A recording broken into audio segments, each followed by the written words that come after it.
Morning all. We have a preview first up. We'll do a news of the day video after that, and then we'll take a look and probably do a deep dive into division today. 5 games on. Friday is always lighter than Thursday, and obviously lighter than Saturday. Tomorrow is going to be a lot of games. So the preview for tomorrow will go up tonight because there's matinee games tomorrow. So again, it helps people get their picks in before the games start, and I've always found that the view counts are better if the preview goes up a little bit earlier. And once the matinee games get started, that preview, basically just... Anyway, so we're starting at 8 o'clock Eastern, which is 5 Pacific tonight. So that's relatively late. Comparatively speaking with yesterday, where they started at 4 the day before they started at 3, that kind of thing. So 8 p.m., 5 o'clock Pacific, we get started with 2 games. And first up is Vegas and St. Louis. The Vegas Golden Knights 16-6-1. St. Louis 14-8-4. St. Louis won the only meeting they've had with Vegas so far this year. But noteworthy for tonight as well is that Marc-Andre Fleury was placed on the COVID list yesterday.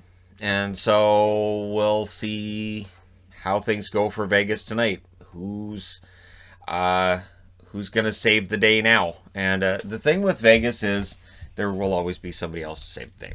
Marchessault, 7 goals, 9 assists, 16 points. It's a good case in point for them. He shows up when they need him. And so does Shea Theodore, who has 3 goals and 12 assists. And so they do have players that can turn them around. They also have a goal differential of plus 22. On the St. Louis side, Brayden Schenn, 12 goals and 11 assists for him. Torrey Krug, a goal and 14 assists. Goal differential for St. Louis is positive 1. But again, with St. Louis, it's been an inconsistent season for them. I think that number is going to go up for them as well. And it'll be interesting to see. So yeah, I'm wearing St. Louis because I think, you know what? If they don't have Fleury, it may set Vegas back. This has been a rough road trip for them already. Who knows? Then also at 8 Eastern, 5 o'clock Pacific, the Arizona Coyotes in against the Minnesota Wild. For Arizona, they're 12-10-4. For Minnesota, they're 15-8-1. These teams have both won a game in this series so far this year, so they have 6 left. Phil Kessel, 8 goals, 9 assists. Streaky, Phil Kessel. Oliver Ekman-Larsson has 11 assists. No goals to go with those 11 assists yet. Their goal differential is a negative 8. So that's a number they need to turn around as well. On the Minnesota side, Marcus Foligno, who has been on a hot streak lately, 7 goals and 9 assists for him. Jonas Brodin, 4 goals and 8 assists on the blue line. Very noteworthy blue liner and underrated blue liner in the NHL. They have a goal differential of plus 12. Then we skip ahead an hour, and an hour later we get 2 more games. The Ottawa Senators, they're 9-19-1 in against the Oilers, who are 17-11, and the Oilers have won all 6 meetings. Notice I'm not trying the Senators jersey this time because it's relatively easy for Edmonton to completely annihilate Ottawa. And I don't know whether it's their speed, their talent, both. If it's just a confidence thing where the Oilers go out on the ice, they see those Sens jerseys and they go, and we win. But they have a very good record against Ottawa. We'll see if they can keep it perfect tonight. Austin Watson, 3 goals and 5 assists. Known more for the physical side of his game, obviously, but he's had a couple of nice plays recently offensively. Maybe he gets a goal tonight. Shabbat, 3 goals, 16 assists. He is an underrated blue liner as well. On their goal differential is a negative 38. So yeah, that's where it shows that when Ottawa gets beat, they usually get beat by a lot. The Oilers, Kyler Yamamoto, 7 goals, 7 assists for him. It's been more of a quiet season than I'd expected for him offensively, but still good development from him. And Tyson Barrie on the blue line, 3 goals, 19 assists. He just keeps racking up points. And of course, he's not signed for very long. He's a free agent this coming summer. So that was the speculation.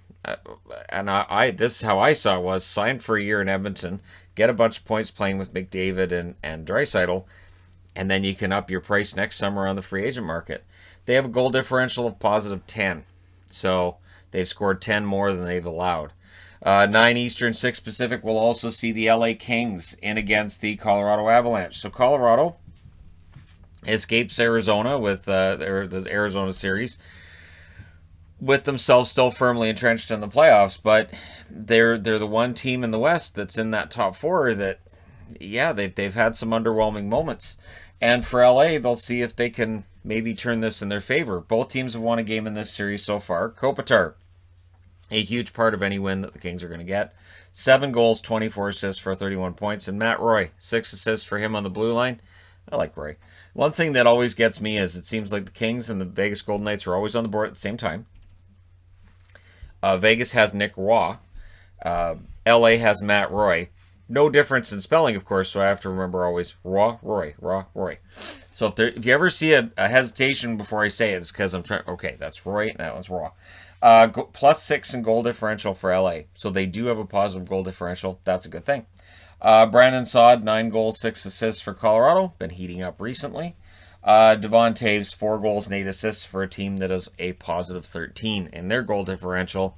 So, yeah, I mean, Colorado's going to be favored in this one, but it should be a fun game. Almost any game LA's in is fun to watch. Not always from the point of view of a Kings fan. Sometimes it's just fun to watch while the Kings may not be playing very well, but their games are always entertaining right now. And, yeah, we'll see how entertaining this one is tonight, since Colorado is a very high-paced, skilled team to begin with. And then an hour later, 10 o'clock Eastern, 7 o'clock Pacific, the dreaded California game. And I say dreaded because it's San Jose and Anaheim. So it's 2 teams that are outside the playoffs. And I always expect a shootout. I always expect the game in California to go to a shootout. So got my boards ready, and I'm like, all right, I'm ready to go. And it's overtime. All right, well, it's a shootout. What do you mean it's round 28? So it sometimes feels that way with the California one. So 9-11-3 is the record for San Jose. 8-13-6 is the record for Anaheim. These are 2 teams that they have to do it now. If they're going to do it, they have to go on a major winning streak. They have to do it now. San Jose's won 2 out of 3 meetings with the Anaheim Ducks so far. Logan Couture, 13 goals and 8 assists for him.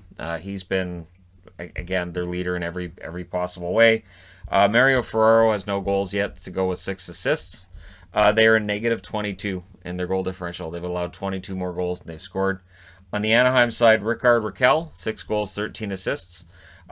He is hot enough right now, scoring-wise, for Canadian media to have started speculating on if he gets traded, where he gets traded, what he gets traded for. I would not be surprised if Anaheim did decide to sell high on him, because he's had trouble with staying healthy. He's also had trouble with his goal scoring. Now that it's back, it might be tempting to make that move before he goes into another funk, right? And Shattenkirk, 2 goals and 9 assists for him. I think he's been a solid addition to the Anaheim Blue Line. I don't know how long he's going to be a Duck, but we'll see. They have a negative 24. They've allowed 24 more goals than they've scored.